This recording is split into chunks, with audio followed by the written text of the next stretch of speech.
Welcome to JTV news. ముందుగా headlines చూద్దాం. భారీగా ఉద్యోగాలు వచ్చేలా ఫ్యూచర్ సిటీని తీర్చిదిద్దుతామన్న శ్రీధర్ బాబు. ఫ్యూచర్ సిటీని నెట్ జీరో కార్బన్ సిటీగా తీర్చిదిద్దుతామని వెల్లడి. 13,500 ఎకరాల్లో గ్రీన్ సిటీగా అభివృద్ధి చేస్తాం. ఫ్యూచర్ సిటీని మెట్రో రైలుతో అనుసంధానిస్తామన్న మంత్రి శ్రీధర్ బాబు.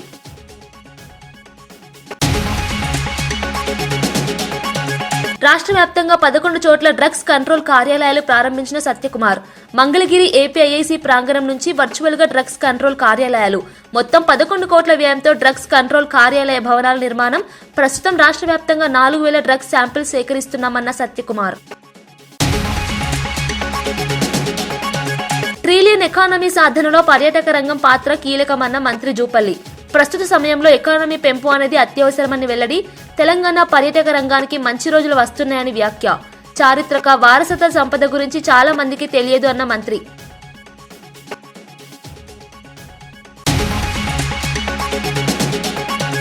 కేసీఆర్ మళ్లీ సీఎం కావాలని ప్రజలు ఎదురు చూస్తున్నారన్న హరీష్. కేసీఆర్ దీక్ష వల్లే తెలంగాణ సాధ్యమైందని వ్యాఖ్య. తెలంగాణ అస్తిత్వ పరిరక్షణ కోసం మరో పోరాటానికి పిలుపు.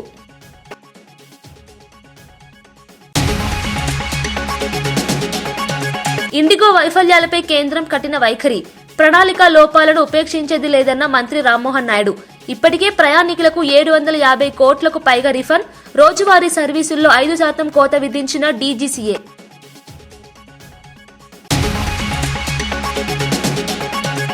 సనత్ నగర్ ఎమ్మెల్యే మాజీ మంత్రి తలసాని శ్రీనివాస్ యాదవ్ నేడు నిమ్స్ లో పేషెంట్లకు పండ్లు పంపిణీ చేస్తూ తెలంగాణ రాష్ట్ర సాధనలో కేసీఆర్ పాత్రను ప్రత్యేకంగా స్మరించారు.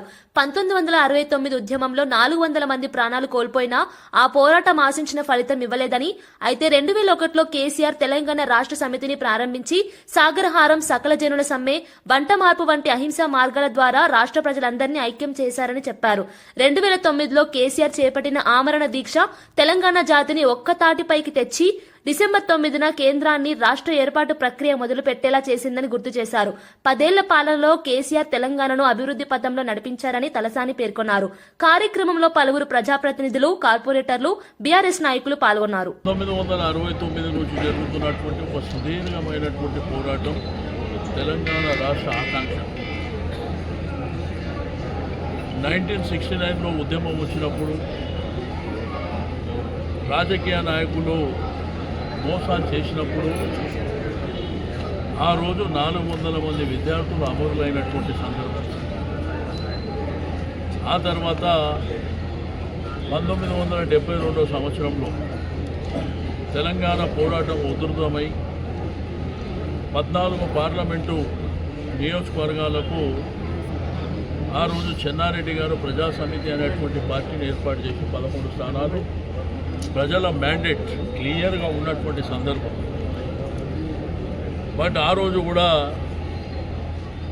మరి దేశ ప్రధాని ఇందిరాగాంధీ దగ్గర వీళ్ళు లొంగిపోయినటువంటి సందర్భం. ఆ తర్వాత తెలంగాణలో ఉన్నటువంటి వాస్తవ పరిస్థితులు, నీళ్లు, నిధులు, నియామకాలు, ట్యాగ్ లైన్, నీళ్లు లేక తాగడానికి మంచినీళ్ళు లేవు, సాగు చేయడానికి సాగునీరు లేవు, కరెంటు కష్టాలు, పండించినటువంటి పంటకు పెట్టుబడి లేదు, తెలంగాణ వ్యాప్తంగా మరి నిరుద్యోగులైనటువంటి యువకులకు ఉద్యోగాలు లేవు. కాబట్టి ఈ సందర్భంలో కేసీఆర్ గారు 2001లో తెలంగాణ ఉద్యమాన్ని ప్రారంభించి ఒక సుదీర్ఘమైనటువంటి పోరాటం చేసి సంబంధ వర్గాలను ఐక్యత చేసి మీకు ముఖ్యమంత్రి రేవంత్ రెడ్డితో గోద్రెజ్ జెర్సీ సంస్థ executive vice chairman Firoz Shah Godrej group president Rakesh Swami కీలక భేటీ నిర్వహించారు. హైదరాబాద్ లో తమ కంపెనీ విస్తరణకు అనుకూల అవకాశాలపై సీఎంతో విశదంగా చర్చించిన గోద్రెజ్ ప్రతినిధులు milk, FMCG, real estate, oil palm వంటి విభాగాల్లో పెట్టుబడులు పెట్టడానికి ఆసక్తి వ్యక్తం చేశారు. తెలంగాణ ఉత్పాదకత, మౌలిక సదుపాయాలు, పరిశ్రమల వాతావరణంపై సీఎం రేవంత్ వివరాలు తెలియజేయగా ప్రభుత్వం అందిస్తున్న అనుమతుల పారదర్శకత, వేగవంతమైన టీఎస్ ఐపాస్ విధానం గోద్రెజ్ ప్రతినిధులను ఆకట్టుకున్నట్లు సమాచారం. గ్లోబల్ సమ్మిట్ నేపథ్యంలో రాష్ట్రంలో పెట్టుబడులకు కలుగుతున్న సానుకూలతను సీఎం ప్రస్తావించారు.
బీఆర్ఎస్ కుకట్పల్లి ఎమ్మెల్యే మాధవరం కృష్ణారావు కవిత వ్యాఖ్యలపై తీవ్ర స్థాయిలో స్పందించారు.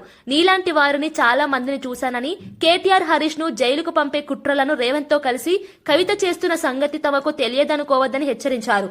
నీ అత్త ఊర్లో కూడా నువ్వు గెలవలేదని చేసిన వ్యాఖ్య దూకుడు తెచ్చింది. ఈ వ్యాఖ్యలు సోషల్ మీడియాలో పెద్ద చర్చకు దారితీస్తున్నాయి. రాష్ట్ర రాజకీయాలు వేడెక్కిన వేళ బీఆర్ఎస్ కాంగ్రెస్ మధ్య మాటల యుద్ధం మరింత ముదురుతోంది. కవిత వ్యాఖ్యలకు ఇది కఠినమైన ప్రత్యుత్తరంగా రాజకీయ విశ్లేషకులు అభిప్రాయపడుతున్నారు.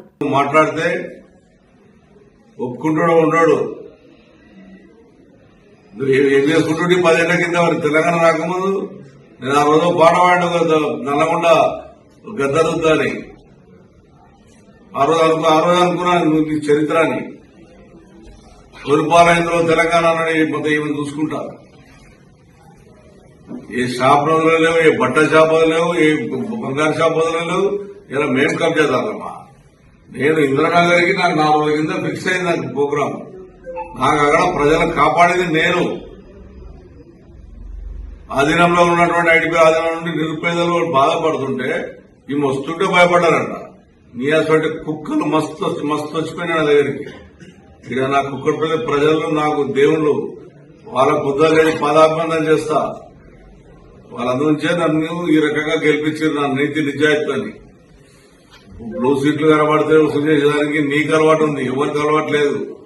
నీ మీద నిజంగా ముఖ్యమంత్రి గారు కానీ సెంట్రల్ గవర్నమెంట్ కరెక్ట్ గా సీరియస్ గా తీసుకుంటే నీ సంగతి ఏంటో, నీ మొగోలు సంగతి ఏంటో మొత్తం బయటకు వస్తాయి. ఇష్టం వచ్చాడు మాట్లాడితే భయపడ్డాడు వాళ్ళు లేడు. 6 గంటలు లేదు కూర్చుంటాను నేను. చూడండి 6 గంటలు లేదు కూర్చుంటాను ప్రజల కొరకు. నాకు ఒక చరిత్ర ఉంది. ఈ వస్తుందంట భయపడిపోయినామంట. ఈమె తిరిగి ఏం చేసినావు? 307 పోయినావు, రిలీజ్ చేసినావు, అక్కడ ఎమ్మెల్యే చేసావు, ఎల్లారేం చేసినావు. కథం దాని గురించి మనం మాట్లాడేది లేదు. ఇంకో ఎమ్మెల్యే తిడతావు, ఎమ్మెల్యేతో ఆలో సటల్ చేసుకుంటావు. నీ మంత్రి పదవి ఎవరు ఇచ్చినావు? మంత్రి పదవి ఎంతమందికి అమ్ముకున్నావు? మంత్రి పదవులు తెలియదా మాకు? మీ నాన్న అంటే ఒక గొప్ప పేరుంది. మహాత్మా గాంధీకి ఏ రకంగా పేరుందో కేసీఆర్ అంత మంచి పేరును సర్వనాశనం చేశావు. కేటీ రామారావు హైదరాబాద్ డెవలప్ చేస్తే కేటీ రామారావు చేసేటువంటి గొప్పతనాన్ని హైదరాబాద్ నాశనం చేస్తే కేటీఆర్ తిడుతున్నాను. హరీష్ రావు అయితే ఎప్పుడు ఎలగొట్టాలి? నీ ప్లాన్ ఏందో తెలుసా? మీరు చెప్తున్నా విలేకరులు మేమే ప్లాన్ ఏందో. మంగళగిరిలోని ఏపీఐఏసీ ప్రాంగణం నుంచి వర్చువల్ గా రాష్ట్ర వ్యాప్తంగా 11 జిల్లాల్లో డ్రగ్స్ కంట్రోల్ కార్యాలయాలను వైద్యారోగ్య శాఖ మంత్రి సత్యకుమార్ ప్రారంభించారు. మొత్తం 11 కోట్ల వ్యయంతో నిర్మించిన ఈ భవనాలు మందుల నాణ్యత నియంత్రణ, అక్రమ ఔషధాలపై పర్యవేక్షణ, నియంత్రణలో కీలక పాత్ర పోషిస్తాయని మంత్రి తెలిపారు. కేంద్ర ప్రభుత్వ సహకారంతో కూటమి ప్రభుత్వం ఆరోగ్య రంగంలో పలు అభివృద్ది కార్యక్రమాలు వేగవంతం చేస్తోందని చెప్పారు. వాజ్పేయి శత జయంతి సందర్భంగా బీజేపీ చేపడుతున్న బస్ యాత్రను మంత్రి ప్రస్తావించారు. కొత్త కార్యాలయాలు ప్రజలకు మరింత మెరుగైన ఆరోగ్య సేవలు అందించేందుకు దోహదపడతాయని పేర్కొన్నారు. నిర్మాణమే కాకుండా ఇవాళ ఎక్స్ప్రెస్ హైవేలో కూడా గౌరవ ప్రధానమంత్రి నరేంద్ర మోడీ గారి నాయకత్వంలో నడుస్తుంది. ఆ విషయాన్ని వారు గుర్తు చేసుకోవడమే కాకుండా దేశ సమగ్రత, సమైక్యత, సార్వభౌమాధికారానికి గతంలో నష్టం వాటిల్లినప్పుడు ఏ రకంగా నాయకత్వ లక్షణాలని అటల్ బిహారీ వాజ్పేయి గారు చూపించారు. అది పోఖ్రాన్ 2 టెస్టు కానీ, లేదా మన దేశంలో ఉగ్రవాదాన్ని ప్రేరేపిస్తుంటే కార్గిల్ యుద్ధం చేసి వాళ్ళని ఓడించిన విషయాన్ని కానీ గుర్తు చేసుకుంటూ, తద్వారా అటువంటి నాయకత్వం మళ్ళీ ఇవాళ కొనసాగుతుంది. ఆపరేషన్ సింధూర్ కానీ, లేదా ప్రపంచవ్యాప్తంగా భారతీయులు పెరిగిన ఖ్యాతి గురించి కూడా ఇవాళ ముఖ్యమంత్రి గారు కూడా చెప్పడం జరిగింది. ఈ స్ఫూర్తిని మరింత తీసుకెళ్లి ప్రజల్లోకి తీసుకెళ్లి వారి చేసిన సేవల్ని గుర్తించడమే కాకుండా ఆ స్ఫూర్తితో మళ్ళీ మనం అందరం కలిసి మన ఈ జాతి సేవకు పునరంకితమై ఒక వికసిత్ భారత్ నిర్మాణానికి, ఒక స్వర్ణాంధ్ర నిర్మాణానికి మళ్ళీ పునరంకితమయ్యే దిశగా కూడా యువతని, ప్రజల్ని చైతన్యం చేసే దిశగా ఈ యాత్ర సాగుతుంది. ఇండిగో వద్ద సర్వీసుల అంతరాయం పెరగడంతో డీజీసీఏ కీలక నిర్ణయం తీసుకుంది. దేశవ్యాప్తంగా నడుస్తున్న 2200 సర్వీసుల్లో శీతాకాల షెడ్యూల్ కింద 5% కోత విధించింది. ముఖ్యంగా అధిక డిమాండ్ ఉన్న రూట్లలో విమానాల సంఖ్యను తగ్గించాలని ఇండిగోను ఆదేశించింది. సవరించిన షెడ్యూల్ను రేపు సాయంత్రం 5 గంటల్లోగా సమర్పించాలని డీజీసీఏ స్పష్టం చేసింది. లోక్సభలో మంత్రి రామ్మోహన్ నాయుడు మాట్లాడుతూ డిసెంబర్ 5న 706కు పడిపోయిన సర్వీసుల సంఖ్య సోమవారానికి 1800కు పెరిగిందని వెల్లడించారు. ప్రజల అసౌకర్యాన్ని తగ్గించేందుకు ప్రభుత్వం పర్యవేక్షణ కొనసాగిస్తుందని తెలిపారు. Flight duty time limitations scientifically designed to prevent pilot fatigue are being implemented. These reforms are essentially for passenger safety. DGCA adopted a phased-wise implementation plan in consultation with all the stakeholders. Indigo had clearly assured full compliance with these norms and also confirmed its preparedness to undertake its winter schedule. Despite these assurances, prima facie, it was observed that internal rostering disruptions led to large-scale cancellations, causing inconvenience to thousands of passengers. The ministry advised the regulator to act immediately. Inquiry orders and show cause notice to CEO and COO of Indigo were issued. Also, Indigo has been directed to restructure its operations, add reserve crew capacity, improve passenger handling, and restore normal schedules without any delay. Trump పేరును రోడ్డుకు పెట్టడంపై మాజీ మంత్రి హరీష్ రావు ఘాటుగా స్పందించారు. Trump ఏం చేశాడని road పేరుగా పెడుతున్నారు? మన తెలుగువారి పిల్లల్ని అమెరికాలో జైల్లో పెట్టించిందా? భారీగా ట్యాక్స్లు, ట్రాఫిక్లు పెంచాడా? ప్రజలపై భారాలు మోపిన వ్యక్తి పేరుతో రోడ్డెందుకు అంటూ ఆయన ప్రశ్నించారు. ప్రజల మనోభావాలు, గౌరవం దెబ్బతినే నిర్ణయాలు ప్రభుత్వం తీసుకోకూడదని ఆయన పేర్కొన్నారు. రాష్ట్ర అభివృద్ధి, ప్రజల సమస్యలపై దృష్టి పెట్టాల్సిన ప్రభుత్వాలు ఇలాంటి నిర్ణయాలతో వివాదాలు సృష్టించడం బాధాకరమన్నారు. ప్రజల అభిప్రాయాన్ని పట్టించుకుని నిర్ణయాలు తీసుకోవాలని హరీష్ రావు డిమాండ్ చేశారు. పిల్లలను, మన విద్యార్థులను బేడీలేసి జైళ్లలో పెట్టినందుకు ట్రంప్ రోడ్డు పెడతావా హైదరాబాద్లో? ట్యాక్సీలు పెంచి, టారిఫ్లు పెంచి మన దేశాన్ని ఇబ్బంది పెట్టి, మన దేశంలో ఇవాళ వ్యాపార సంస్థలు మూతబడి పిల్లల ఉద్యోగాలు ఊడగొట్టినందుకు ట్రంప్ పేరు పెడతావా? ఏం చేసిండు ట్రంప్? ఇలా మన పిల్లలు అమెరికాలో ఉద్యోగాలు రాక నానా ఇబ్బందులు పడుతున్నారు. విద్యార్థులకు ఫీజులు పెంచిండు ట్రంప్, చదువుకోవడానికి అమెరికా పోకుండా ఫీజులు పెంచి బేడీలేసి మీ టారిఫ్లు పెంచి భారతదేశాన్ని ఇబ్బంది పెడుతుంటే ఈయనట ట్రంప్ రోడ్డు పెడతారట. ఇది భారతీయులను అవమానించడం, ప్రజలను అవమానించడం. ఎవడన్నా ట్రంప్ పేరు పెడతాడు? ట్రంప్ అంటాడు మన నోట్బుక్ ఎత్తగొడుతున్నాడు, మన టారిఫ్లు పెంచుతుండు, బేడీలేసి మన పిల్లల్ని అవమానపరిచి అత్యంత అవమానకరంగా మన పిల్లల్ని దేశం నుంచి ఎల్లగొడుతుంటే, జైళ్ళలో పెడుతుంటే వాని పేరు పెడతా అంటే అసలు నువ్వు ఏం మనిషివి? నీకేమైనా సోయి ఉందా లేదా? నాకైతే అర్థమవుతలేదు. ఫీజు రియంబర్స్మెంట్ సమస్యలతో విద్యార్థులు ఇబ్బందులు పడుతుంటే ప్రశ్నించినందుకు పానుగంటి చైతన్యను అరెస్ట్ చేయడం తీవ్ర అన్యాయమని ఎమ్మెల్సీ లేళ్ల అప్పిరెడ్డి మండిపడ్డారు. పేద విద్యార్థులకు చదువు అందకుండా కూటమి ప్రభుత్వం అడ్డు తగులుతోందని అన్నారు. విద్యార్థుల సమస్యలను ప్రస్తావిస్తే అరెస్టులు చేయడం ప్రజాస్వామ్యానికి విరుద్ధమని పేర్కొన్నారు. విద్యార్థుల హక్కుల కోసం వైఎస్ఆర్సీపీ ఉద్యమ బాట పడుతుందని అప్పిరెడ్డి స్పష్టం చేశారు. చైతన్యపై ఉన్న కేసులను వెంటనే ఎత్తివేసి న్యాయం చేయాలని డిమాండ్ చేశారు. యువత భవిష్యత్తును ప్రభుత్వం నాశనం చేయకూడదని హెచ్చరించారు. మనం ఎప్పుడు చూడలేదు, భవిష్యత్తులో కూడా చూడమనే భావంతోనే ముందుకు సాగుతా ఉన్నాం. ఎందుకంటే ఎవరైనా ప్రశ్నల మీద, సమస్యల మీద ఈ ప్రభుత్వాన్ని ప్రశ్నిస్తే ఆ ప్రశ్నించినటువంటి గొంతుల్ని నొక్కాలని, ఆ గొంతుల్ని నులిమివేయటానికి చేస్తున్నటువంటి వాళ్ళ ప్రభుత్వ పోకడల్ని ఈరోజు ఈ రాష్ట్రంలో ఉన్నటువంటి ప్రజాస్వామ్యవాదులందరూ కూడా గమనించమని చెప్పిన ఈ సందర్భంగా కోరుతా ఉన్నాం. పానుగంటి చైతన్య ఏ నేరం చేశాడని మీరు వాళ్ళ జైల్లో పెట్టారు? చైతన్యని అరెస్ట్ చేస్తారా? అంటే చైతన్యని అరెస్ట్ చేస్తేనో అంటే ఉద్యమాలు ఆగిపోతావా? అరచేతిని అడ్డు పెట్టి సూర్యకాంత నాపాలని ప్రయత్నం చేస్తే ఏ విధమైనటువంటి ఫలితాలు ఉంటాయో ఇవాళ ఈ రాష్ట్రంలో ఉన్నటువంటి విద్యార్థి నాయకుల్ని, వైఎస్ఆర్ కాంగ్రెస్ పార్టీ నాయకుల్ని, కార్యకర్తల్ని అరెస్టులు చేస్తే అవే ప్రయోజనాలు ఉంటాయన్న అంశాన్ని ఈ సందర్భంగా గట్టిగా చెప్పదలుచుకున్నా. ఆనాడు రాజశేఖర రెడ్డి గారు ప్రవేశపెట్టినటువంటి ఫీజు రింబర్స్మెంట్ విధానం, ఆ తర్వాత ఈ రాష్ట్రంలో 5 సంవత్సరాలు పరిపాలన చేసినటువంటి జగన్మోహన్ రెడ్డి గారి హయాంలో ఏ ఒక్క విద్యార్థికి కూడా ఒక్క రూపాయి కూడా బాకీ లేకుండా ఏ త్రైమాసికానికి సంబంధించి ఆ త్రైమాసికంలో ఆ నిధులను విడుదల చేస్తే ఈ రాష్ట్రంలో ఈ రోజున తెలుగుదేశం పార్టీ అధికారంలోకి వచ్చిన తర్వాత పేద విద్యార్థులు చదువుకు దూరం చేస్తున్నటువంటి వైనం. ఎందుకంటే ఇవాళ ఫీజు రింబర్స్మెంట్ ప్రభుత్వం ఆ నిధులను చెల్లించుకుంటే కాలేజీల్లోకి రానివ్వటలా, ఎగ్జామ్స్ రాయనివ్వటలా, హాల్ టికెట్ ఇవ్వట్లా, మరోపక్క కోర్సు కంప్లీట్ అయిన వారికి ఆ సర్టిఫికెట్లు ఇవ్వనటువంటి పరిస్థితులు కళ్ళకు కట్టినట్లుగా కనిపిస్తా ఉంటే ఆ విద్యార్థుల పక్షాన, పేద విద్యార్థుల పక్షాన విద్యార్థులకు న్యాయం చేయండి. రాష్ట్రంలో చదువుకునే విద్యార్థులు ఇవాళ చదువును మానేసి కూలి పనులకు వెళ్తా ఉన్నారు, చిన్న చిన్న ఉద్యోగాల్లో స్థిరపడతా ఉన్నారు. ఎందుకంటే భవిష్యత్తు కోసం ప్రభుత్వాలు మారినప్పుడల్లా విధానాలు మార్చుకోవడం కాదు. ఎందుకంటే ఏ ప్రభుత్వం అధికారంలో ఉన్నా డాక్టర్ బిఆర్ అంబేద్కర్ గారు చెప్పినట్టుగా ప్రతి ఒక్కరూ చదువుకోవడానికి అవకాశం కల్పించాలా, ప్రతి ఒక్కరికి వైద్యం అందుబాటులో కల్పించాలా. ఆ నినాదాలతో ఈ రాష్ట్రంలో ఇప్పటివరకు కూడా పరిపాలన కొనసాగించినటువంటి ప్రభుత్వాలు మనం చూసాం. కానీ ఇవాళ ఒక దుర్మార్గమైనటువంటి ప్రభుత్వం, ఒక నిరంకుశ వైఖరి కలిగినటువంటి ప్రభుత్వం చంద్రబాబు నాయుడు ప్రభుత్వం ఇవాళ పరిపాలన చేస్తా ఉంది. ఏమి జగన్మోహన్ రెడ్డి గారు 5 సంవత్సరాల పరిపాలన కాలంలో ఏ రోజు కూడా ఏ విద్యార్థికి సంబంధించి కూడా ఫీజు రింబర్స్మెంట్ విధానానికి సంబంధించి కానీ, విద్యార్థి వసతి దీవెనకి సంబంధించి కానీ ₹1 బకాయి లేదే. 2024లో ఆ రోజున 3 మాసాలకు సంబంధించి ఒక్క త్రైమాసికం మాత్రమే, అది కూడా ఎన్నికల కోడ్ రావటం వల్ల ప్రభుత్వం చెల్లించలేనటువంటి పరిస్థితులు ఆ రోజు ఉంటే, ఆ రోజు నుంచి ఈ రోజు వరకు లెక్కేస్తే 8 త్రైమాసికాలు, నెలకి సుమారు తెలంగాణ ఆర్థిక వ్యవస్థను బలోపేతం చేసే ప్రధాన రంగాలలో పర్యాటక ముందంజలో నిలుస్తుందని పర్యాటక మరియు సాంస్కృతిక శాఖ మంత్రి జూపల్లి కృష్ణారావు స్పష్టం చేశారు. తెలంగాణ రైజింగ్ 2047 గ్లోబల్ సమ్మిట్ లో తెలంగాణ అనుభవాలు, వారసత్వం, సంస్కృతి, ఫ్యూచర్ రెడీ టూరిజం అంశంపై జరిగిన చర్చలో అటవీ, దేవాదాయ శాఖ మంత్రి కొండా సురేఖతో కలిసి జూపల్లి కీలకోపన్యాసం చేశారు. 2047 నాటికి రాష్ట్ర జీఎస్టీపీలో పర్యాటక రంగం వాటాను 10% పెంచడం లక్ష్యమని చెప్పారు. యువతకు పెద్ద ఎత్తున ఉపాధి కల్పించేందుకు పర్యాటకమే అత్యుత్తమ అవకాశాలను సృష్టిస్తుందన్నారు. It is the duty of our government, responsible government. The purpose is why should we attain 3 trillion economy? That is for the betterment of the people.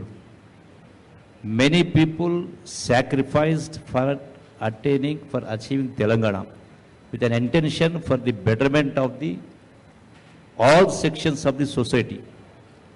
So to fulfill their dreams, so we have to improve our economy. Though it may appear a big task, but still nothing is impossible in this world for a willing mind. So our government under the leadership of Sri Revanth Reddy Garu has taken up this event. We are so confident we will achieve it. And in the process, in achieving this goal, tourism department also plays a key role. Most of you might be aware, few of the countries globally, especially in the Middle East and the Asian countries, they don't have any other resources other than sea. But still they could achieve now their purchasing per capita income is much higher than most of the countries. So we are lagging behind. TDP polit bureau సభ్యులు Reddappagari Srinivasa Reddy media సమావేశంలో మాట్లాడుతూ నాడు రాష్ట్రంలో కరువు తాండవం చేసిన రోజులు గుర్తు చేశారు. ప్రస్తుతం రాష్ట్రంలో అభివృద్ది ప్రవాహం కనిపిస్తోందని పేర్కొన్నారు. ఎన్టీఆర్ భవన్ లో జరిగిన సమావేశంలో ఆయన మాట్లాడుతూ ప్రజల సంక్షేమానికి, అభివృద్దికి కూటమి ప్రభుత్వం కృషి చేస్తోందని తెలిపారు. కరువు, సమస్యలు, ఆర్థిక ఇబ్బందులున్న రాష్ట్రాన్ని సుస్థిర మార్గంలో నడిపేందుకు ప్రభుత్వం తీసుకుంటున్న చర్యలను వివరించారు. భవిష్యత్తులో మరింత అభివృద్ది కార్యక్రమాలు అమలు చేయనున్నట్లు చెప్పారు. విమర్శించిన మీరు ఈరోజు వారానికి 4 రోజులు కర్ణాటక రాష్ట్రంలో నివాసం ఉంటూ అక్కడ వ్యాపారాలు చేసుకుంటూ రాష్ట్రంలో అధికారంలో ఉన్న సమయంలో అక్రమ సంపాదన అంతా అక్కడ పెట్టుబడులు పెడుతూ వ్యాపారం చేసుకుంటున్న మీరు ఆంధ్రప్రదేశ్ వాసులు అని చెప్పి నేను అడుగుతూ ఉండా, కడప వాసులు అని అడుగుతూ ఉండా, రాయలసీమ బిడ్డనా అని అడుగుతూ ఉండా. కడప జిల్లా మాది, జగన్మోహన్ రెడ్డి గారు మాది కడప జిల్లానే, మేము రాయలసీమ వాసులమే. మీరు అధికారం కోసం ఇక్కడ వచ్చి రాజకీయం కోసం, రాజకీయ పదవుల కోసం ఆంధ్రప్రదేశ్ అంటారు, వ్యాపారం కోసం కర్ణాటక రాష్ట్రంలో ఉంటారు. అధికారంలో ఉన్నప్పుడు ఇదే పందా, ప్రతిపక్షంలో ఉన్న ఇదే పందా, అబద్ధాలు చెప్పడం, అసత్యాలు మాట్లాడడం ఒక పేటెంట్ రైట్స్గా తీసుకున్నారు మీరు. ఈ ప్రభుత్వం ఏ కార్యక్రమం చేసినా సాక్షి మీడియా, సాక్షి పత్రిక ద్వారా అబద్ధాలు, అభూత కల్పనలు, లేనిపోని ప్రజలను మభ్యపెట్టే ప్రయత్నాలు, విష ప్రచారాలు చేస్తున్న నీ సాక్షి మీడియా, సాక్షి ఛానల్తో పెట్టి నువ్వు ఇక్కడ రాజకీయం చేస్తూ ఉండవు. రాష్ట్రాన్ని పెట్టుబడులు పెట్టే వాళ్ళని అందరినీ కూడా బెదిరించే ప్రయత్నం చేస్తారు. తెలంగాణ రైజింగ్ గ్లోబల్ సమ్మిట్ లో భాగంగా నిర్వహించిన ముఖ్య సెషన్ లో ఉప ముఖ్యమంత్రి భట్టి విక్రమార్క మాట్లాడుతూ తెలంగాణను ఇన్నోవేషన్ క్యాపిటల్ గా తీర్చిదిద్దే దిశగా ప్రభుత్వం సమగ్ర ప్రణాళికలు సిద్దం చేసుకుంటోందని తెలిపారు. ఏఐ, డీప్ టెక్ వంటి ఆధునిక సాంకేతికాలు కేవలం సైబరాబాద్ కి మాత్రమే పరిమితం కాకుండా రైతులు, చేతి వృత్తిదారులు, చిన్న వ్యాపారులతో పాటు ప్రతి వర్గానికి ఉపయోగపడేలా ప్రభుత్వం చర్యలు తీసుకుంటుందన్నారు. 2047 నాటికి $3 ట్రిలియన్ ఎకానమీ లక్ష్యం రాష్ట్ర అభివృద్ధికి కీలక మైలురాయిగా నిలుస్తుందని అన్నారు. అన్నారు. Along the Godavari River sustain coal-based power plants, fly ash units and coal-dependent MSMEs. For these reasons, the energy transition is not an academic idea. It is a lived reality. Therefore, our promise is simple. No worker, no family, and no district will be left behind. Recent district level studies highlight promising diversification pathways. Tourism and ecotourism, food processing and agro-based industries, textiles and solar manufacturing and assembly. These are not emergency substitutions. They are future-ready sectors aligned with local strengths. Our transition will protect livelihoods, build new skills, support MSMEs, and convert coal districts into thriving and resilient green economic hubs. Life sciences రంగంలో హైదరాబాద్ రానున్న 25 ఏళ్లలో ప్రపంచ స్థాయి కేంద్రంగా మారే అవకాశాలున్నాయని IT శాఖ మంత్రి శ్రీధర్ బాబు అన్నారు. గ్లోబల్ సమ్మిట్ లో జీనోమ్ వ్యాలీ మరియు లైఫ్ సైన్సెస్ అంశాలపై జరిగిన ప్రత్యేక చర్చలో మంత్రి పాల్గొన్నారు. ఈ సందర్భంగా ఆయన మాట్లాడుతూ హైదరాబాద్ ఇప్పటికే ప్రపంచ పటంపై తన గుర్తింపు ఏర్పరచుకున్నదని చెప్పారు. Over the past 25 years, and the city of Hyderabad could evolve itself. I wish and see what we are trying to provide onto the platform, under the platform of One Bio. This is a platform where all the companies can use this platform, having access to the technology and come up with innovation. That is, and I always keep telling elders over here, that is high time what we would come up with $1 billion molecule. We have a hope and we have a trust in the entrepreneurial spirit, which they keep on dynamically moving. I see many entrepreneurs who have lots of expertise in this domain, have still great other thinking that he wants to come up what, after 25 years, what this healthcare needs. Telangana vision 2047లో భాగంగా రాష్ట్రంలోని ప్రతి నిరుపేద కుటుంబానికి పక్కా ఇళ్లు నిర్మించడం ప్రభుత్వ ప్రధాన లక్ష్యమని గృహ నిర్మాణ శాఖ మంత్రి పొంగులేటి శ్రీనివాసరెడ్డి పునరుద్ఘాటించారు. ఈ సందర్భంగా ఆయన మాట్లాడుతూ సొంతిల్లు అనేది ప్రతి కుటుంబానికి ఆదర్శ భవిష్యత్తు బాటలో ప్రధాన హక్కు అని చెప్పారు. దశల వారీగా అమలు చేయబోయే గృహ నిర్మాణ కార్యక్రమానికి ప్రభుత్వం ప్రత్యేక ప్రణాళికలు సిద్ధం చేసిందని వివరించారు. ప్రోగ్రెస్ అండర్ న్యూ ఇందిరమ్మ ఇళ్ళు scheme, housing board and Rajiv Sagraha have also contributed to over 1 lakh middle income houses.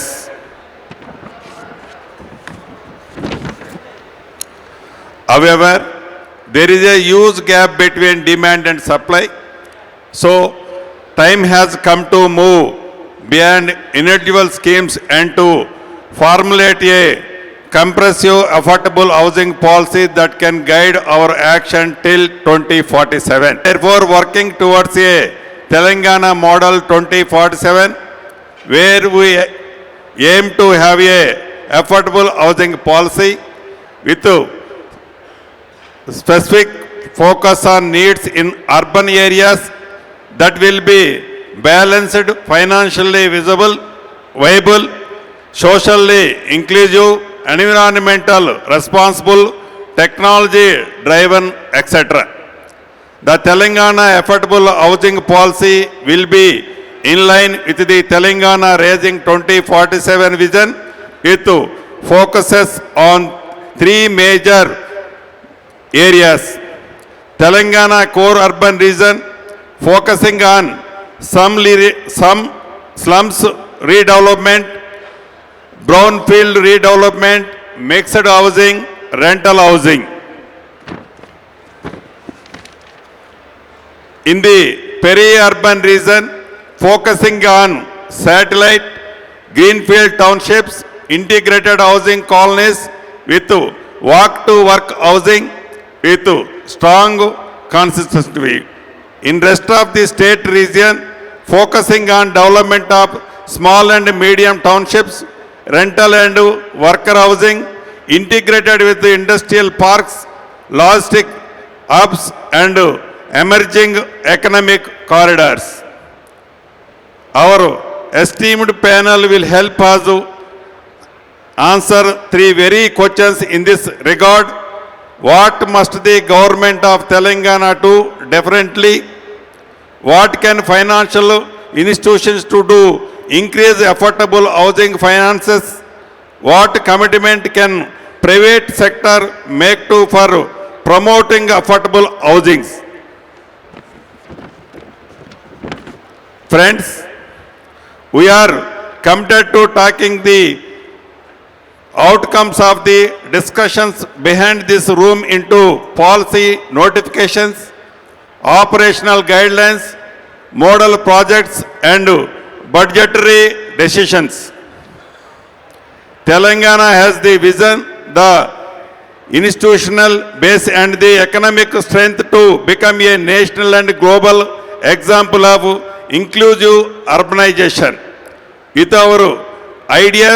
With your ideas and partnership, I am confident that the Telangana model of affordable housing 2047 will not only serve our state, but also offer learning and inspiration for affordable housing development. On that note, I once again welcome all of you to this session. Thank you for your presence and look forward to a rich and efficient decisions. Jai Hind, Jai Telangana. వార్తలు ముగించే ముందు ముఖ్యాంశాలు మరోసారి. భారీగా ఉద్యోగాలు వచ్చేలా future సిటీని తీర్చిదిద్దుతామన్న Sridhar Babu. Future సిటీని నెట్ జీరో కార్బన్ సిటీగా తీర్చిదిద్దుతామని వెల్లడి. 13,500 ఎకరాల్లో గ్రీన్ సిటీగా అభివృద్ధి చేస్తాం. ఫ్యూచర్ సిటీని మెట్రో రైలుతో అనుసంధానిస్తామన్న మంత్రి శ్రీధర్ బాబు.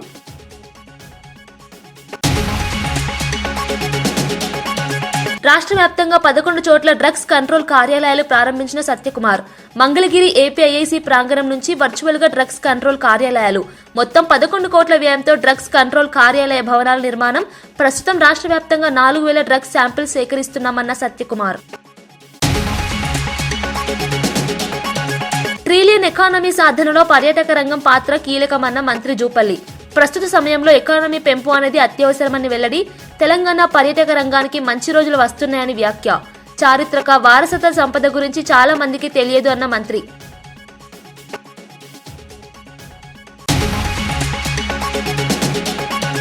కేసీఆర్ మళ్లీ సీఎం కావాలని ప్రజలు ఎదురు చూస్తున్నారన్న హరీష్. కేసీఆర్ దీక్ష వల్లే తెలంగాణ సాధ్యమైందని వ్యాఖ్య. తెలంగాణ అస్తిత్వ పరిరక్షణ కోసం మరో పోరాటానికి పిలుపు.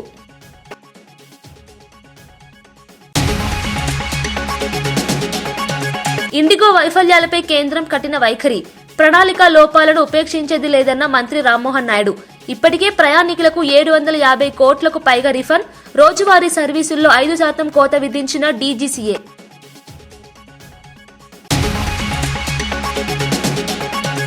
ఇవి ఈనాటి వార్తా విశేషాలు. మరో బులెటిన్లో మళ్ళీ కలుద్దాం. నమస్కారం.